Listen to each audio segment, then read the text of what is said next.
Welcome back to Champion News Talk Radio, brought to you by championnews.net. This is Carol Parisi. Our founder, Jack Roser, and myself today are speaking with Representative David Harris from House District number 66. We're talking pension reform, schools, this unsustainable debt. Let me get into this thing. You don't need to set it up because I'm going to knock it over. Okay. What you're getting in the news is talk about the unions and other being upset that there's not the additional money they wanted to education. Let's get real. If you gather up all of the numbers in the state of Illinois about what education comes up with, you come up with a figure of something north of $30 billion. But what's important is the amount of money they are spending per student in this system. But it's for the children, Jack. Yeah, hide behind the kids. But no, it's not a laughing matter because it totals up to $16,000 per child per year. $16,000. I can take you to a nice Catholic school in the city of Chicago, St. Elizabeth, that's doing a great job with a bunch of underprivileged kids, poverty level, in a bad neighborhood, and they're given a great education for about $4,000 a year. But overall, in the city of Chicago, and the state average is $16,000. I'm quoting figures from Zettler, who has been bringing light to this on championnews.net. Zettler's got numerous articles, and he's been throwing his net around all of the sources of money going into the thing. But if you were to take 20 kids in a classroom at the $16,000, you're talking $320,000 per classroom. You can see how absurd it is, the amount of money that they're spending. I've made a study of the incompetency of the management of the K-12 system. I've been doing it for years, and I'll tell you, whether it's salaries, pensions, fixing roofs, or putting up buildings, these people are the most extravagant dumbos of management that there exists in the state otherwise. Take a simple roof. You got a roof on your house, factory's got a roof, a school's got a roof, and there's no significant difference. I'll tell you that I put a 50-year roof on my house 2 years ago.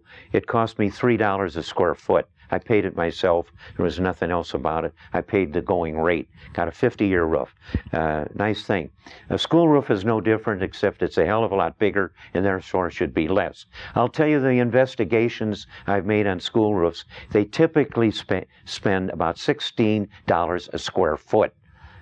Now, no reasonable person, even in a school system, would be spending more than $5 or $6, and they're spending 16. 5 times the amount of a regular. In District 220 Barrington, they tore down a school because they thought it would take them under those kind of things.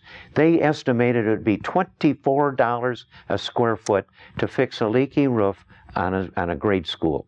$24 a square. That meant $900,000, and an architect certified that so that that and other expenses would give justification under a gap in the tax cap law, that if they can show that they can tear down a school and build it for less than it would cost to repair. And I've got from the Freedom of Information Act the architect's letter stating all of the costs, including $900,000 to fix a school roof. That's $24 a square foot, and I'll tell you, similar outrages are going on all over the state. All over the state. In District 220, they just put up a building for early childhood education, not something that they really should be worrying about particularly, because they're doing a lousy job from first grade on up.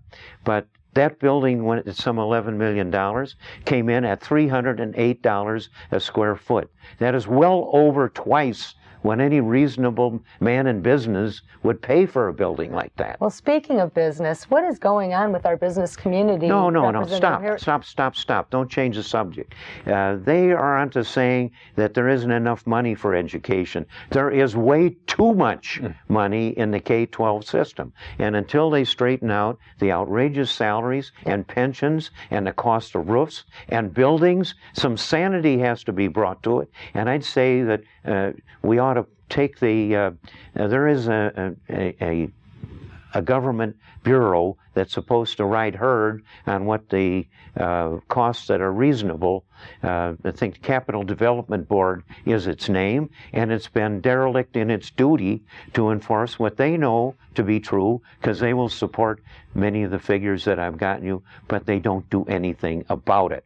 So the cries that there's no money for education, those are crocodile tears. Mm-hmm. Well, can we talk about business? Because Representative Harris was talking about the Chicago Mercantile Exchange. Well, the corporate, we passed a corporate tax increase, as you know, which now gives us the, well, I think the third highest corporate tax increase in the nation. If you add the corporate tax as well as the personal property, or the corporate personal property replacement tax, you're at 9.75%. How is that going to affect Illinois' economy? Are businesses leaving here? There are certainly, there's talk of that. One in particular, one of our largest corporations is the CME, the Chicago Mercantile Exchange, and the tax increase alone on corporations was going to bring in estimated $800 million a year during the course of the increase. Of that $800 million, $50 million is going to be paid just by the Chicago Mercantile Exchange. And think about that. One corporation is paying 7.5% of the total increase. This is going to be a great discussion when we come back after the break.